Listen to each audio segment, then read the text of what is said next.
నమస్కారం. నేను డాక్టర్ శిల్పి రెడ్డి. పిల్లలు కాకుండా ఆపరేషన్ అయిన తర్వాత మళ్ళీ పిల్లలు కావాలనుకునే వాళ్ళు ఎంతోమంది ఉన్నారు.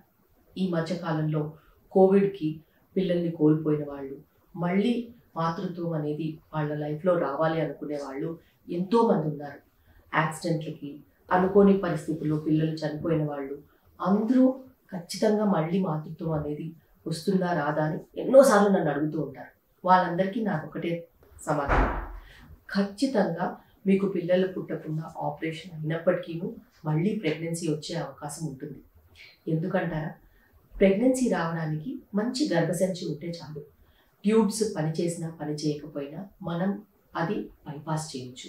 అయితే గర్భం దాల్చకుండా ఉండేలాగా ఆపరేషన్ అయిన వాళ్ళు మళ్ళీ రీఆపరేషన్ గురించి అడుగుతూ ఉంటారు. మీకు గనక ఇంతకుముందు నార్మల్ డెలివరీస్ అయ్యి ఉంటే, నార్మల్ డెలివరీస్ అయిపోయిన తర్వాత మీకు పిల్లలు కాకుండా ఆపరేషన్ చేయించుకున్న వాళ్ళైతే ఖచ్చితంగా మళ్ళీ మీరు రీఆపరేషన్ చేసుకోవచ్చు. రీఆపరేషన్లో కూడా ఎన్నో రకాల పద్ధతులు ఉన్నాయి. లాప్రోస్కోపీలో కూడా ఈ మధ్యకాలంలో ఒక గంటలోనే మళ్ళీ రీఆపరేషన్ చేసి పంపించేస్తాం. అంత టెక్నాలజీ ఉంది. అయితే ఎప్పుడైనా కానీ మీకు ప్రెగ్నెన్సీ రాకుండా ఉండేలాగా పిల్లలు పుట్టకుండా ఆపరేషన్ అయిన పద్ధతి అనేది కూడా చాలా చాలా ముఖ్యం. మనకి ప్రెగ్నెన్సీ రావడానికి మళ్ళీ రీకానలైజేషన్ ఆపరేషన్ చేయడానికి ట్యూబ్ ఏదైతే ఉంటుందో, ఎక్కడి నుంచి అయితే అండము దాని తర్వాత కణాలు ట్రావెల్ చేసి ఉండాల్సిన అవసరం ఉంటుందో ఆ ట్యూబ్ లెంత్ అనేది కరెక్ట్గా ఉండాల్సిన అవసరం ఉంది. చిన్నగా ట్యూబ్ ముక్క తీసేశారనుకోండి, అది రీకానలైజేషన్ లాప్రోస్కోపీ ద్వారా చాలా ఈజీగా చేసేసి మళ్ళీ ప్రెగ్నెన్సీ ప్లాన్ చేసుకునే అవకాశం ఉంటుంది. అదే ట్యూబ్ మొత్తం తీసేస్తే మనకి మళ్ళీ అలా రీకానలైజేషన్ సర్జరీతో ప్రెగ్నెన్సీస్ వచ్చే అవకాశం ఉంటుంది. అయితే ఇంతకుముందు నార్మల్ డెలివరీస్ అయిన వాళ్ళకి మళ్ళీ లాప్రోస్కోపీ చేసి చెక్ చేసి ట్యూబ్ కనుక మంచిగా ఒక లెంత్కి ఉంది అని అంటే మనం రీకానలైజేషన్ సర్జరీ చేస్తే మళ్ళీ వాళ్ళకి ప్రెగ్నెన్సీస్ వచ్చే ఛాన్సెస్ 50-60% ఉండే అవకాశం ఉంటుంది. అలాగే కానీ వాళ్ళు ప్రెగ్నెన్సీ వచ్చిన తర్వాత వెంటనే చెక్ చేసుకోవాల్సిన అవసరం ఉంది. ఎందుకంటే అప్పుడప్పుడు అతికిన దగ్గర కూడా ప్రెగ్నెన్సీ నిలిచిపోయే ఛాన్సెస్ ఉంటాయి. దాన్ని ట్యూబల్ ఎక్టోపిక్ అంటాం. అలా జరగకుండా ఉండాలి అంటే తొందరగా మనం చెక్ చేసుకుని గర్భసంచిలో ప్రెగ్నెన్సీ వచ్చిందా లేదా అని మనం ధృవీకరించుకోవాల్సిన అవసరం ఉంది. అలాగే 2-3 సర్జరీస్ అయిపోయిన వాళ్ళకి సిజేరియన్ల ద్వారా కానీ లేకపోతే ఇంకా వేరే వేరే కారణాలతో ఆపరేషన్స్ అయిన వాళ్ళకి ఇంకొక ఆపరేషన్ చేసి రీకానలైజేషన్ చేసి మళ్ళీ ఇంకొక ఆపరేషన్తో డెలివరీ చేయడం అనేది కూడా మీరు ఆలోచించుకోవాల్సిన అవసరం ఉంటుంది. అలాంటి వాళ్ళకి నేను ఒకే సలహా ఇస్తాను. ఆపరేషన్ లేకుండా ఐవీఎఫ్ ద్వారా టెస్ట్ ట్యూబ్ బేబీ ద్వారా ప్రెగ్నెన్సీ ప్లాన్ చేసుకుంటే మీకు మాతృత్వం అనేది త్వరగా రావడమే కాకుండా ఎటువంటి పెద్ద ఆపరేషన్స్ లేకుండా ఆఖరికి లాప్రోస్కోపిక్ సర్జరీ కూడా లేకుండా మీకు ప్రెగ్నెన్సీ వచ్చే అవకాశం ఉంటుంది. అందరికీ ఈ ఆప్షన్ అనేది ఇవ్వలేము. ఎందుకంటే చాలాసార్లు అనుకుంటూ ఉంటారు రీకానలైజేషన్ సర్జరీ చేయించుకుంటే మళ్ళీ మేము 1, 2 లేకపోతే 3 పిల్లల్లో మేము కంటాము. మళ్ళీ ఐవీఎఫ్ చేయించుకుంటే మళ్ళీ ప్రతిసారి ఐవీఎఫ్ చేయించుకోవాల్సిన అవసరం ఉంటుంది కదా అని నేను వాళ్ళకు ఒకటే సమాధానం చెప్తాను. మీకు ఓపిక ఉన్నంత వరకు ఐవీఎఫ్లో కూడా 2-3-5 ఎగ్స్ వచ్చే ఛాన్సెస్ ఉంటాయి. వాటితో ఎంబ్రియోస్ కూడా మనం తయారు చేసుకోవచ్చు.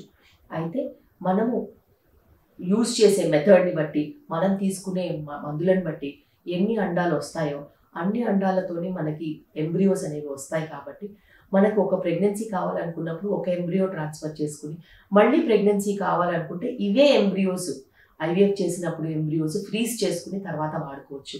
సో అలా మీకు రెండో చైల్డ్ కావాలంటే కూడా వచ్చే అవకాశం ఉంటుంది.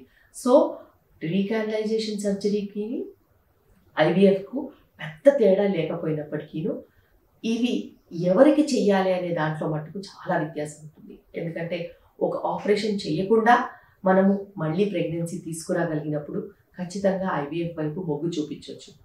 అయితే లేదు మాకు ఒక చైల్డ్ మళ్ళీ కావాలి, అలా మాకు ఐవీఎఫ్ ద్వారా వద్దు న్యాచురల్గా కావాలి అంటే రీకానలైజేషన్ కూడా అటెంప్ట్ చేయొచ్చు.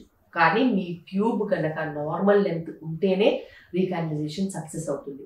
అది లాప్రోస్కోపీ ద్వారా వెళ్ళి చెక్ చేసిన తర్వాతనే చెప్పగలుగుతాం. ఇది మట్టుకు ఎటువంటి టెస్ట్ల ద్వారానో ముందే కనుక్కోలేము.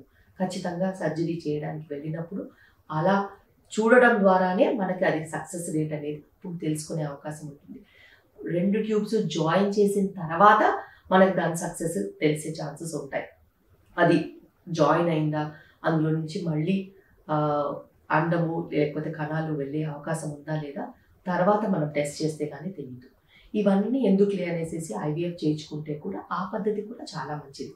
అయితే ఎవరికి ఏది చేయాలి అనేది మట్టుకు ఖచ్చితంగా మీరు వచ్చి కూర్చుని డిస్కస్ చేసిన తర్వాతనే మనం చేయగలుగుతాం. ఏదో ఒక ప్రోగ్రాం చూడడం కానీ లేకపోతే ఏదో ఒక పద్ధతిలో మనం ఆలోచించడం కానీ మంచిది కాదు. ప్రతి ఒక్కరికి ఒక ట్రీట్మెంట్ అనేది వాళ్ళకి సంబంధించినంత వరకే మనం ఆలోచించి చేయగలుగుతాం. అందరికీ చేసింది వాళ్ళకి వర్తిస్తుందని మనం చెప్పలేము. అందుకే ఎవరి ట్రీట్మెంట్స్ వాళ్ళకి టైలర్ మేడ్గా అవసరపూర్తిగా తయారు చేసి ఇవ్వాల్సిన అవసరం ఉంటుంది. ఎందుకంటే వాళ్ళు సహజంగా వేరే పద్ధతిలో కావాలనుకుంటారు, కానీ వాళ్ళకి ఈ పద్ధతి చేయాల్సిన అవసరం వస్తుండొచ్చు. ఇలా అనుకునే వాళ్ళకి అలా చేయాల్సిన అవసరం వస్తుండొచ్చు. ఏది ఆరోగ్యానికి మంచిది అనేది మనం ఆలోచించుకోవాల్సిన అవసరం ఉంది. ఇప్పుడున్న పరిస్థితిలో ఎన్నో రకాల పద్ధతులు ఉన్నప్పుడు సర్జరీ వైపు మొగ్గు చూపడం కంటే ఐవీఎఫ్ వైపు మొగ్గు చూపితే చాలా బెటర్గా ఉంటుంది. అయితే కొంతమందిలో అంత స్తోమత లేనప్పుడు, ఐవీఎఫ్ ద్వారా అంత డబ్బు పెట్టుకోలేనప్పుడు రీకాయినలైజేషన్ సర్జరీ చేయించుకుంటే కూడా వాళ్ళకి రిజల్ట్స్ బాగుంటాయి. నా వీడియో నచ్చినట్టు అయితే లైక్, షేర్ అండ్ సబ్స్క్రైబ్ చేయండి. నా ఛానల్ని ఫాలో అవ్వండి.